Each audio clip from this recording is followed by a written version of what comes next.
Hi hello friends, welcome to CET fighters YouTube channel. ನೀವೇನಾದರೂ ಇದೇ ಮೊದಲ ಬಾರಿಗೆ ನಮ್ಮ ಚಾನಲನ್ನು ನೋಡ್ತಾ ಇದ್ದರೆ ಆದಷ್ಟು ಚಾನಲ್ಗೆ ಸಬ್ಸ್ಕ್ರೈಬ್ ಮಾಡಿಕೊಂಡು ಪಕ್ಕದಲ್ಲಿರುವಂಥ ಬೆಲ್ಲೈಕನ್ ಆಲ್ ಅಂತ ಒತ್ಕೊಳ್ಳಿ.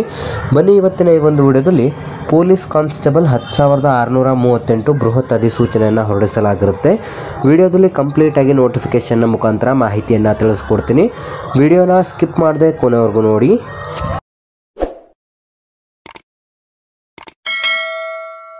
ಇಲ್ಲಿ ಕಾಣಿಸ್ತಾ ಇದೆ ನೋಡಿ, SSC ಹುದ್ದೆ ಅಧಿಸೂಚನೆ ಆಗಿದ್ದು ಸಿಬ್ಬಂದಿ ಆಯೋಗದ ನೇಮಕಾತಿಯಾಗಿರುತ್ತೆ. ಇಲ್ಲಿ ಮೊದಲನೇದಾಗಿ 3073 ಸಬ್ ಇನ್ಸ್ಪೆಕ್ಟರ್ ಹುದ್ದೆಗಳ ಅಧಿಸೂಚನೆ ಆಗಿರುತ್ತೆ. ಇಲ್ಲಿ ಗಮನಿಸ್ತಾ ಇರ್ಬೋದು ನೀವು, 3773 ಹುದ್ದೆಗಳ ಒಂದು ವರ್ಗೀಕರಣವನ್ನು ಕೂಡ ಇಲ್ಲಿ ನೀಡಲಾಗಿರುತ್ತದೆ.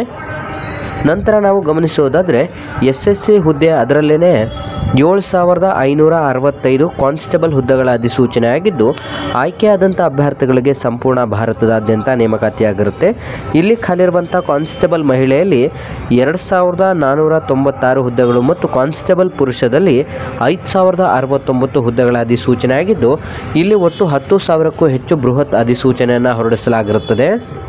ಇಲ್ಲಿ ಗಮನಿಸೋದಾದರೆ ಈ ಒಂದು ಅಧಿಸೂಚನೆಗಳಿಗೆ ಅರ್ಜಿಯನ್ನು ಸಲ್ಲಿಸಲು ಬೇಕಿರುವಂಥ ಶೈಕ್ಷಣಿಕ ಅರ್ಹತೆ ಮಾನ್ಯತೆ ಪಡೆದಂಥ ವಿಶ್ವವಿದ್ಯಾನಿಲಯದಿಂದ 12ನೇ ತರಗತಿ ಅಥವಾ ತತ್ಸಮಾನ ವಿದ್ಯಾರ್ಹತೆಯನ್ನು ಹೊಂದಿರಬೇಕಾಗಿರುತ್ತೆ. ವಯಸ್ಸಿನ ಮಿತಿಗಳನ್ನು ನೋಡ್ತಾ ಹೋಗೋದಾದರೆ ಈ ಒಂದು ಅಧಿಸೂಚನೆಗೆ 18ರಿಂದ 25 ವರ್ಷದ ಒಳಗಡೆ ಇರಬೇಕಾಗುತ್ತೆ. ವಯಸ್ಸಿನ ಸಡಿಲಿಕೆಯನ್ನು ನೋಡಿದ್ರೆ SC ST ವಿದ್ಯಾರ್ಥಿಗಳಿಗೆ 5 ವರ್ಷ ಮತ್ತು OBC ಕ್ಯಾಟಗರಿ ವಿದ್ಯಾರ್ಥಿಗಳಿಗೆ 3 ವರ್ಷ ಏಜ್ ರಿಲ್ಯಾಕ್ಸೇಷನ್ ಕೂಡ ನೀಡಲಾಗಿದೆ. ಸ್ನೇಹಿತರೆ, ಎಲ್ಲ ಅಭ್ಯರ್ಥಿಗಳಿಗೂ ಈ ಒಂದು police constable Karnataka police constable ವಯೋಮಿತಿ ಹೆಚ್ಚಳ ಮಾಡಬೇಕು ಅಂತ ಈಗ ಆಲ್ರೆಡಿ ಎಲ್ಲೆಡೆ ಕೂಡ ಒಂದು ಹೋರಾಟ ಕೂಡ ನಡೀತಾ ಇದೆ. ಇದು ಎಲ್ರಿಗೂ ಗೊತ್ತಿರುವಂಥ ವಿಚಾರ. ಇದಕ್ಕೆ ಸಂಬಂಧಪಟ್ಟಂತೆ ನಮ್ಮ ಕರ್ನಾಟಕ ರಾಜ್ಯದಿಂದ ಒಂದು ನೋಟಿಫಿಕೇಷನನ್ನು ಹೊರಡಿಸಲಾಗಿರುತ್ತೆ, ಒಂದು ಸುತ್ತೋಲೆಯನ್ನು ನೀಡಲಾಗಿರುತ್ತೆ. ಆ ಒಂದು ಸುತ್ತೋಲೆಯ ಪ್ರಕಾರ ಎಲ್ಲ ಒಂದು ನೇಮಕಾತಿಗಳಿಗೂ ಕೂಡ 3 ವರ್ಷ ಏಜ್ ರಿಲ್ಯಾಕ್ಸೇಷನ್ ಒಂದು ಬಾರಿಗೆ ಮಾತ್ರ ಅಂತ ಮಾಡಲಾಗಿರುತ್ತೆ. ಆ ಒಂದು ವಿಡಿಯೋನು ಕೂಡ ಹಾಕ್ತೀವಿ ಮತ್ತು ಸುತ್ತೋಲೆಯನ್ನು ಕೂಡ ಈಗ ನೋಡ್ಕೊಂಬರೋಣ ನಾವು.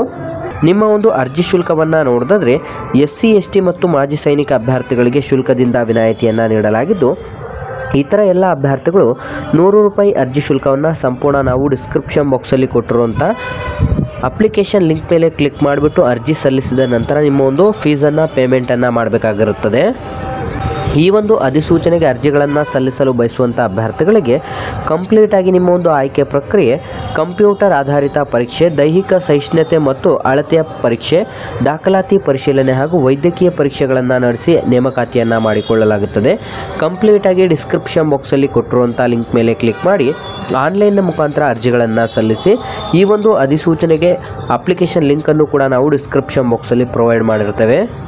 ಹಾಗಾಗಿ ಆ ಪ್ರಮುಖ ದಿನಾಂಕಗಳನ್ನು ನೋಡ್ತಾ ಹೋದರೆ ಆನ್ಲೈನ್ ಅರ್ಜಿ ಸಲ್ಲಿಸಲು ಪ್ರಾರಂಭವಾಗುವಂಥ ದಿನಾಂಕ 22/9/2025 ಪ್ರಾರಂಭವಾದರೆ ಆನ್ಲೈನ್ ಅರ್ಜಿ ಸಲ್ಲಿಸಲು ಕೊನೆಯ ದಿನಾಂಕ 21 ಅಕ್ಟೋಬರ್ 2025 ಕೊನೆಯ ದಿನಾಂಕವಾಗಿರುತ್ತೆ. ಶುಲ್ಕವನ್ನು ಪಾವತಿಸಲು 22 ಅಕ್ಟೋಬರ್ 2025 ಕೊನೆಯ ದಿನಾಂಕವಾಗಿರುತ್ತದೆ. ಈ ಒಂದು ಅಧಿಸೂಚನೆಗೆ ಅರ್ಜಿಗಳನ್ನು ಸಲ್ಲಿಸಲು ಬಯಸುವಂಥ ಅಭ್ಯರ್ಥಿಗಳು ಕಂಪ್ಲೀಟಾಗಿ ನಾವು ಡಿಸ್ಕ್ರಿಪ್ಷನಲ್ಲಿ ಲಿಂಕನ್ನು ಕೊಟ್ಟಿರ್ತೇವೆ. ಕ್ಲಿಕ್ ಮಾಡಿ ಆನ್ಲೈನ್ ಮುಖಾಂತರ ಅರ್ಜಿಗಳನ್ನು ಸಲ್ಲಿಸಿ. ಈ ಒಂದು ಉದ್ಯೋಗ ಮಾಹಿತಿ ನಿಮಗೆ ತುಂಬ ಹೆಲ್ಪ್ಫುಲ್ ಆಗಿದೆ ಅಂತ ತಿಳ್ಕೊಂತ ಆದಷ್ಟು ವಿಡಿಯೋನ ಲೈಕ್ ಮಾಡಿ ಮತ್ತು ನಿಮ್ಮ ಎಲ್ಲ ಸ್ನೇಹಿತರೊಂದಿಗೆ ಶೇರ್ ಮಾಡೋದ್ರ ಮೂಲಕ ಹೆಚ್ಚಿನ ಉದ್ಯೋಗ ಮಾಹಿತಿಗಾಗಿ ಹಿಂದೆ ನಮ್ಮ ಚಾನಲ್ಗೆ ಸಬ್ಸ್ಕ್ರೈಬ್ ಮಾಡ್ಕೊಳ್ಳಿ ಅಂತ ತಿಳಿಸ್ತಾ ಇದ್ದೀವಿ ಸ್ನೇಹಿತರೆ.